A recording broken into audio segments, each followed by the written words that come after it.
मंत्रिमंडळ उपसमितीच्या निर्णयानुसार मराठा समाजाच्या आरक्षणाच्या बद्दलचा जो जी.आर. हा काढला गेला, त्यातून मराठा समाजाचा विजय जर झाला असेल तर त्याचं पूर्णपणे श्रेय हे मनोज जरांगे पाटील भाऊ यांना जातं व त्यांच्याबरोबर असणारे असंख्य मराठा समाजाचे सामाजिक कार्यकर्ते, बंधू आणि भगिनी ज्यांनी या संघर्षामध्ये त्यांची साथ दिली यांना ते क्रेडिट जातं। पण कालचा जी.आर. निघाल्यानंतर काही प्रश्न हे निर्माण होतात।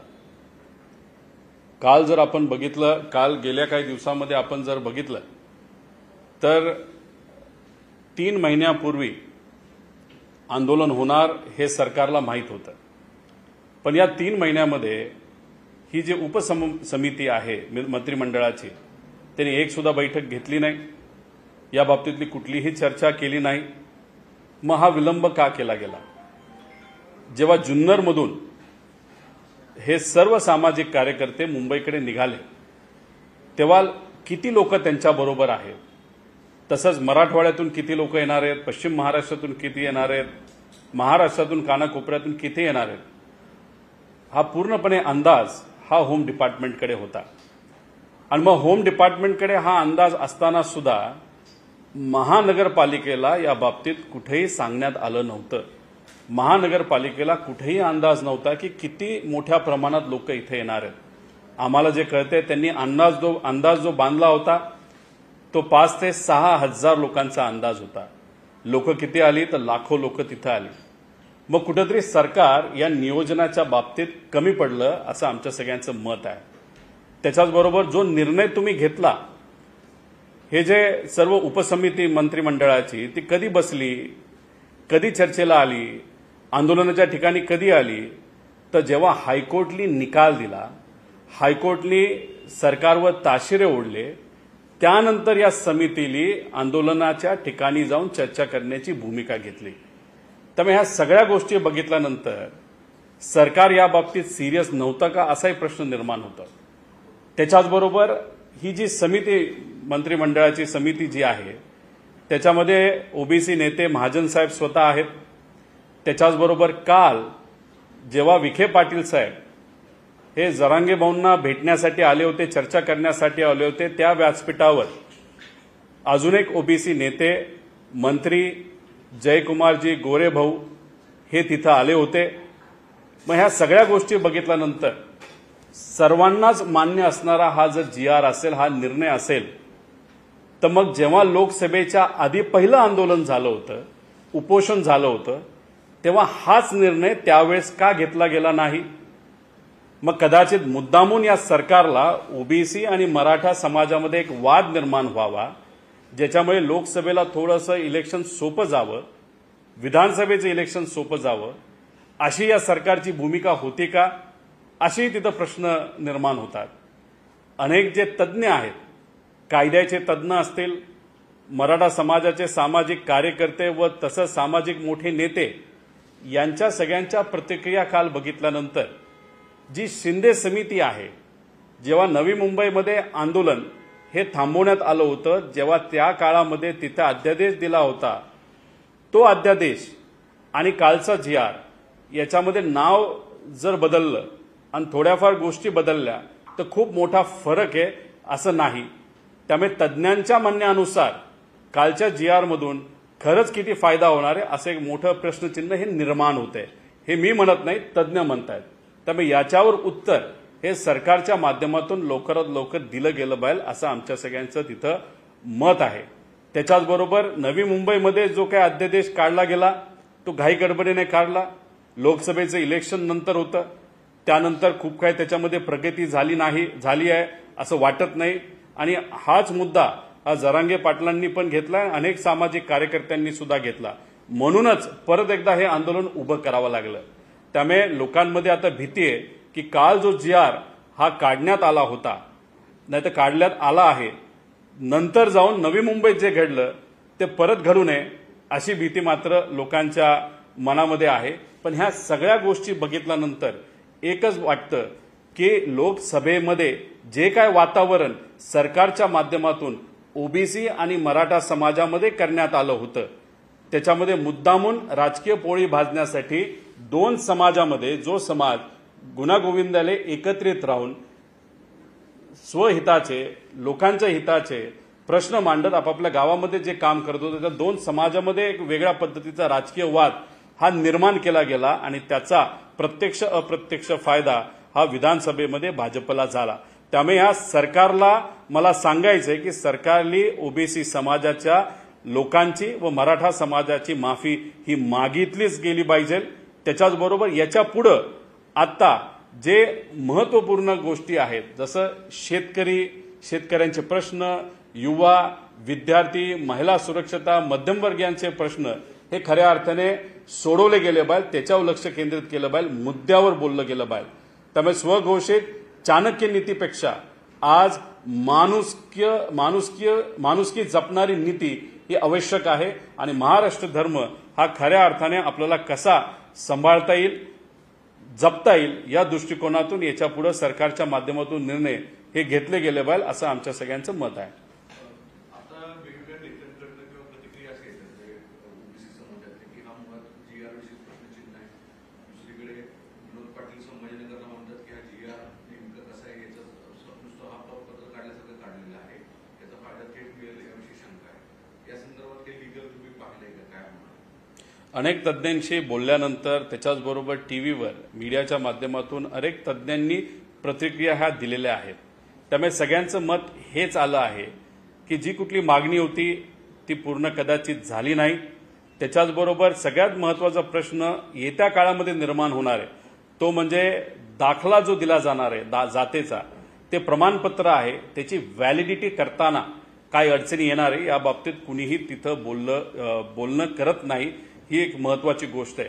त्यामुळे आज जीआर हातामध्ये आलाय पण लोकांना जेव्हा खरा फायदा होणार आहे तेव्हा जातीचा दाखला याला जेव्हा व्हॅलिडिटी केली जाणार आहे त्याला जेव्हा प्रमाणपत्र हे दिलं जाणार आहे तिथं असणाऱ्या अडचणी, कारण का ओव्हरऑल आपण जर बघितलं तर कालचा जो काही हैदराबाद गॅझेट हे पूर्णपणे आपण सर्वांनी वाचलं तर सुरुवातीला मराठवाड्याची हिस्ट्री दाखवली म्हणजे इतिहास हा दाखवण्याचा प्रयत्न केलाय।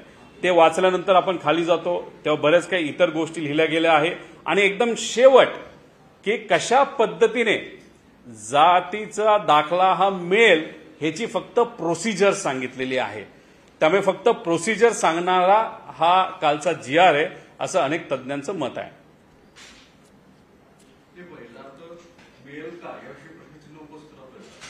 नाही 100% अनेक लोकांचं मत आहे की ह्याच्यातून जी काही लोकांची अपेक्षा आहे प्रमाणपत्र जातीचा दाखला हा मिळाला पाहिजे आणि त्याला कास्ट व्हॅलिडिटी सुद्धा झाली पाहिजे। कदाचित कालचा जीआर बघितल्यानंतर तज्ज्ञांच्या म्हणण्यानुसार ही व्हॅलिडिटी राहील असं त्यांना वाटत नाही।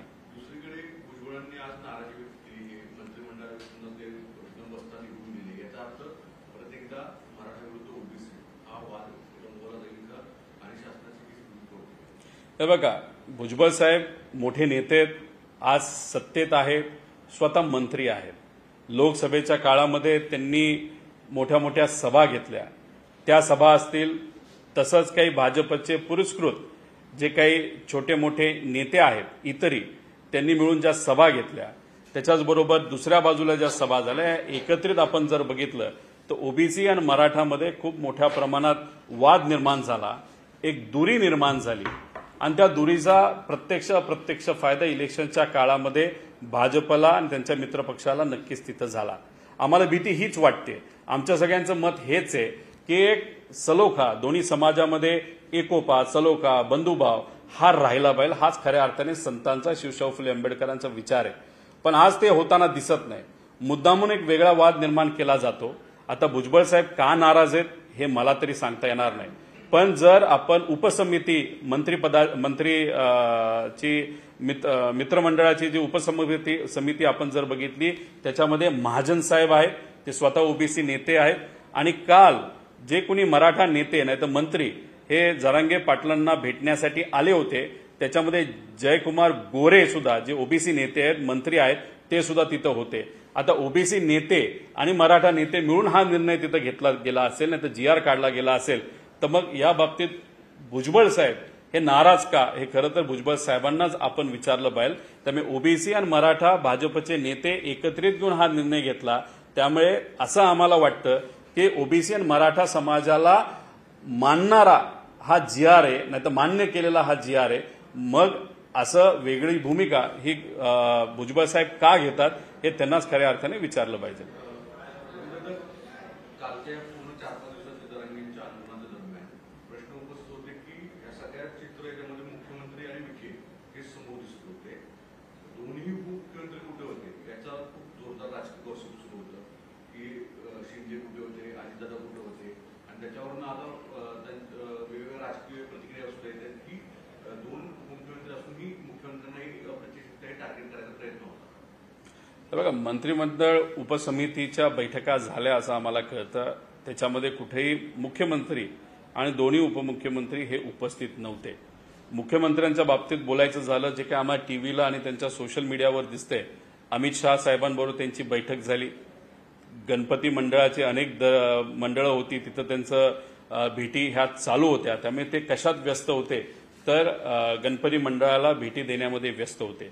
दुसऱ्या बाजूला आपण बघितलं तर जे एकनाथ शिंदे साहेब आहेत ते आपल्या गावी गेले होते. आता ते का तिथं गेले, एवढी परिस्थिती हाताबाहेर जात होती, हे आम्ही नाही, हे कुठेतरी हायकोर्ट सुद्धा म्हणते. त्यावेळेस जर एकनाथ शिंदे साहेब महाराष्ट्रामध्ये असतील पण मुंबईत नसतील आणि निर्णायक प्रक्रियेमध्ये नसतील तर त्याचं कारण काय हे खरं तर त्यांनाच विचारलं पाहिजे. आणि अजितदादा कुठंच तिथं दिसत नव्हते.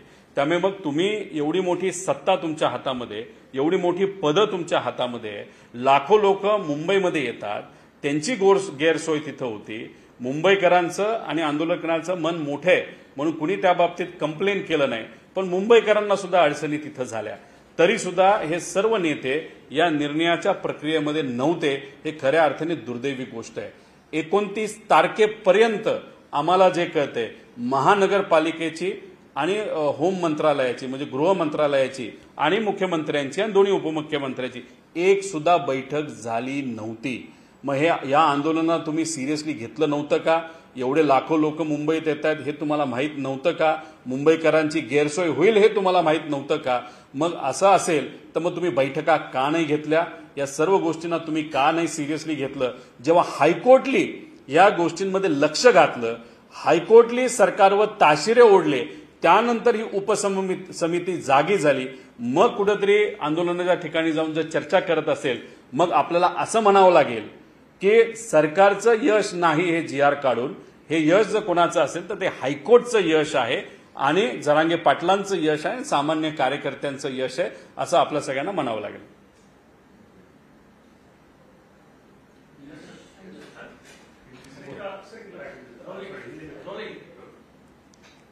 सर, हमने देखा 5 दिनों बाद मुंबई शहर से मराठा आंदोलनकारी थे वो अपने आप से निकल चुके हैं. मामला तब होता है जब GR इशू किया गया है सरकार की तरफ से और आश्वासन दिया गया है कि जो उनकी मांगे थी रिजर्वेशन को लेकर पूरी की जाएगी. पहली प्रतिक्रिया इस पूरे GR को लेकर क्या आपको लगता है कि इम्प्लीमेंट होगा, ये उन्हें उसका फायदा होगा?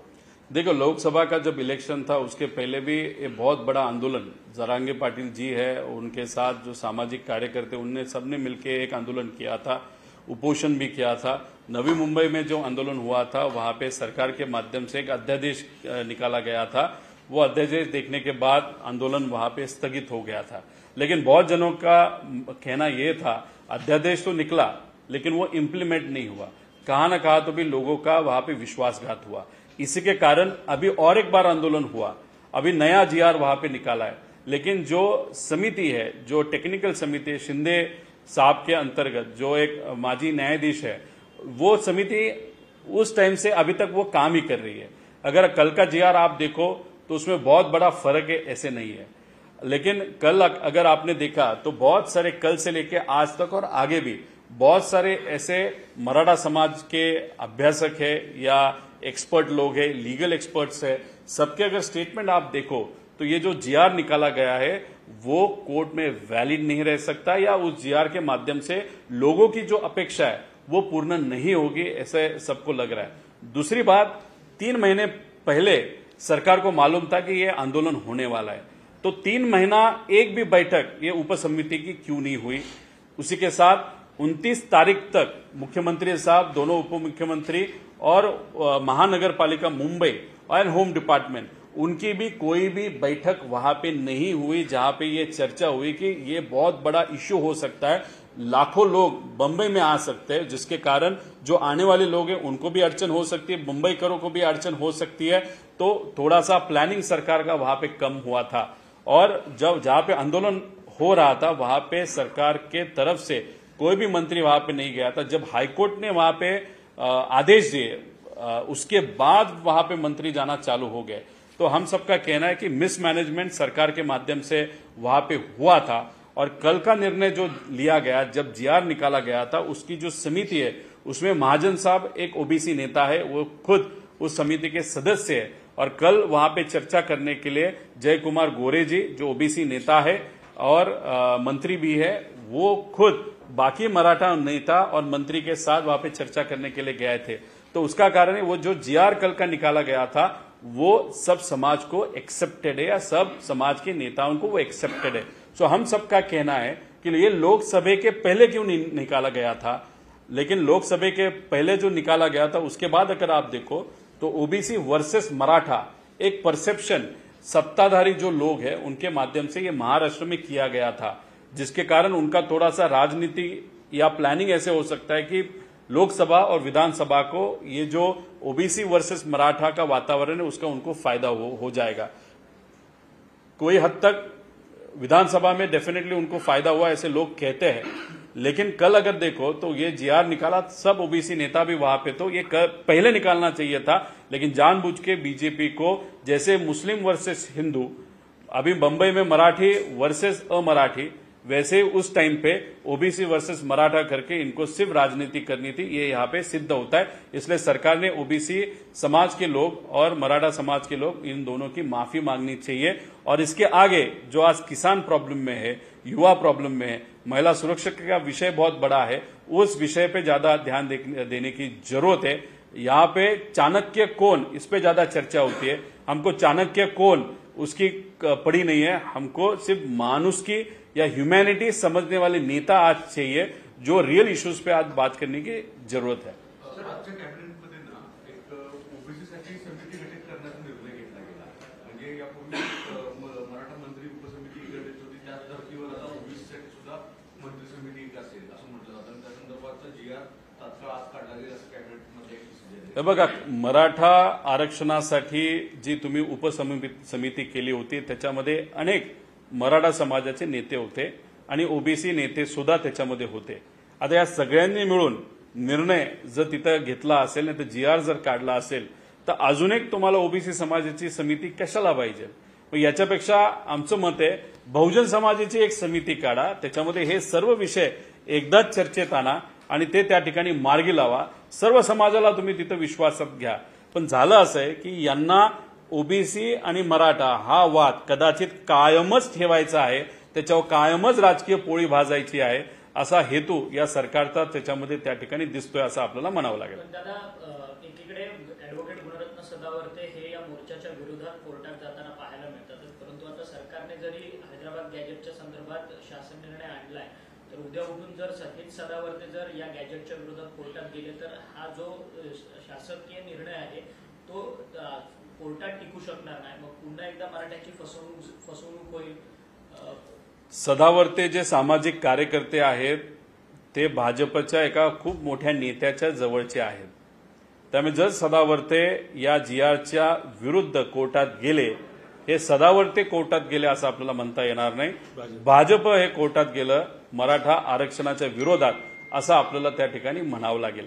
हीच गोष्ट पूर्वी आपण जर बघितलं, जे भुजबळ साहेबांनी तुझं सांगितलं होतं की भुजबळ साहेबांनी सुद्धा राजकीय आरक्षण जे ओबीसीचं कोणामुळे अडचणीत आलं तर भाजपच्या एका कार्यकर्त्यामुळे अडचणीत आलं, हे पूर्वी जेव्हा भुजबळ साहेब हे पुरोगामी विचाराबरोबर होते त्यावेळेस त्यांनी सांगितलं होतं।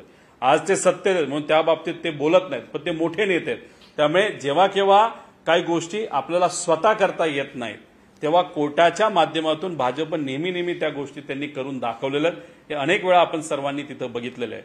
पण या समितीमध्ये स्वतः महाजन साहेब जे ओबीसी नेता आहेत ते तिथं होते, त्याच्याजवळ काल व्यासपीठावर जयकुमार गोरेजी जे ओबीसी नेता आणि मंत्री आहेत ते सुद्धा तिथं होते.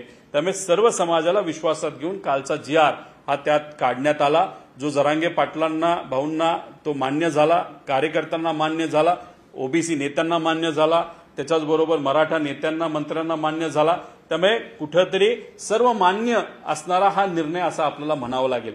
त्यामुळे उद्या जाऊन वाद व्हायला नकोच असे आमच्या सगळ्यांची अपेक्षा आहे.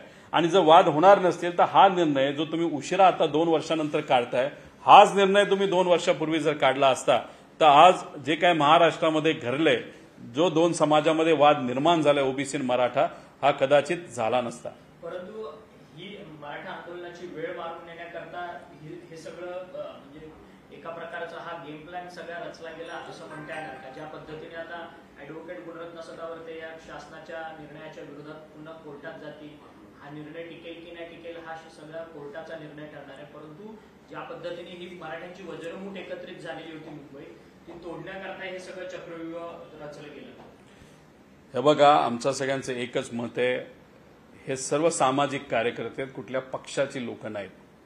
हे आपल्या घरातलं काम सोडून, शेतातलं काम सोडून, जे काही छोटे मोठे व्यवसाय ज्याच्यामुळे त्यांचं दिवसाला काम केल्याशिवाय त्यांचं घर चालत नाही, अशा सगळ्या गोष्टी बाजूला ठेवून आरक्षणासाठी हे सर्व लोक मुंबईमध्ये एकत्रित आले होते जरांगे पाटलांच्या मार्गदर्शनाखाली.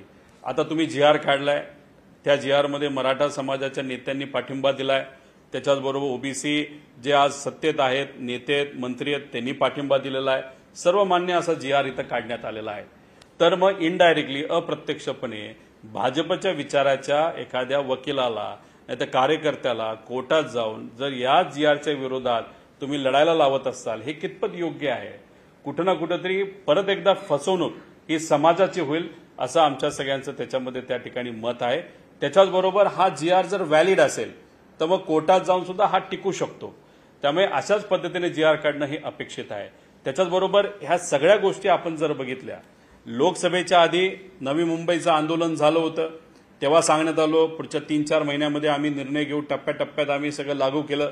नंतर कुठेही काही झालं नाही, हे आपण सर्वांनी तिथं बघितलंय. आता जेव्हा स्थानिक स्वराज्य संस्थेचे इलेक्शन हे आता 2 महिन्यात आलेले आहे, त्यामुळे काल सरकारची आश्वासनं सगळी बघितली. 2 महिन्यात आम्ही हे करतो, महिनाभरात हे करतो, 3 महिन्यामध्ये ते करतो. मग कुठंतरी स्थानिक स्वराज्य संस्थेचे इलेक्शन हे कसं तरी पार करायचं हा हेतू या सरकारचा आहे, हे स्पष्टपणे याच्यातून तिथं दिसतं. त्यामुळे 2 गोष्टी आहेत, इलेक्शन कसं तरी पार पाडायचं, त्याच्याचबरोबर ओबीसी आणि मराठा हा जो वाद मुद्दामून सत्तेतल्या लोकांनी जो निर्माण केला त्याला अजून येत्या काळामध्ये मोठ्या प्रमाणात आगीत तेल टाकायचं, हे 2 उद्दिष्ट या सरकारचे त्याच्यामध्ये त्या ठिकाणी दिसतात. सर, आता मी आरती साठे यांच्यावरती प्रश्न उपस्थित केलेला मध्यंतरी. आरती साठे भाजपच्या प्रवक्त्या होत्या, त्यांनी राजीनामा देऊन पुन्हा ते उच्च न्यायालयाच्या न्यायाधीश म्हणून त्यांची निवड झाली. त्याच आरती साठे काल जे बेंच होतं, अर्थात हे आंदोलनाच्या विरोधातली जी सुनावणी होती त्या बेंचमध्ये आरती साठे उपस्थित होत्या. त्या उपस्थित असल्या पण त्या निर्णय प्रक्रियेमध्ये नव्हत्या असं आम्हाला तिथं कळतंय. जे हायकोर्टचे प्रमुख जे न्यायाधीश आहेत ते स्वतः त्या निर्णय प्रक्रियेमध्ये तिथं होते आणि कदाचित मार्गदर्शन म्हणून नाहीतर कुठंतरी ह्या गोष्टी समजून घ्याव्या म्हणून जज म्हणून त्या तिथं उपस्थित होत्या. जज होण्यापूर्वी मी माझी भूमिका तिथं मांडलेली आहेत. आज त्या तिथं जज झालेल्या आहेत. कशा पद्धतीने निर्णय येत्या काळामध्ये त्या घेतात, कोर्टातून चांगलाच निर्णय घेतला जाईल अशा आमच्या सगळ्यांची अपेक्षा आहे. पण आज या बाबतीत बोलणं हे उचित ठरणार नाही, कारण या सगळ्या गोष्टी आता न्याय प्रविष्ट आहेत. येत्या काळामध्ये या बाबतीत आपण सर्वजण नक्कीच त्या ठिकाणी बोलूया. परंतु हा जो शासन निर्णय काढण्यात आलेला आहे हैदराबाद गॅजेटच्या अंमलबजावणीचा, हे सगळं ज्यावेळेस हा निर्णय समोर आला त्यावेळेस प्रत्येक जण मुख्यमंत्री देवेंद्र फडणवीस यांचा उदो करताना पाहायला मिळत होतं की ज्या पद्धतीने देवेंद्र फडणवीस हेच मराठ्यांचे तारणहार आहेत, मराठ्यांना सातत्यानं आरक्षण देण्याचं देखील काम हे देवेंद्र फडणवीस एकटेच करू शकतात, अशा पद्धतीची प्रतिक्रिया जी आहे ती सत्ताधारी असेल विरोधक असेल या दोन्ही नेत्यांनी दिलेली आहे. हे कशा पद्धतीने पाहताय? हे बघा, हैदराबाद गॅजेटचं नाव हे नक्कीच या कालच्या GRला देण्यात आलेलं आहे. पण जे संदीप शिंदे माजी न्यायमूर्ती असतील नाहीतर जे कोणी न्यायाधीश असतील त्यांच्या अध्यक्षतेखाली जी समिती तिथं केली गेली आहे ती पूर्वी सुद्धा काम करत होती आणि आता तीच समिती काम करते.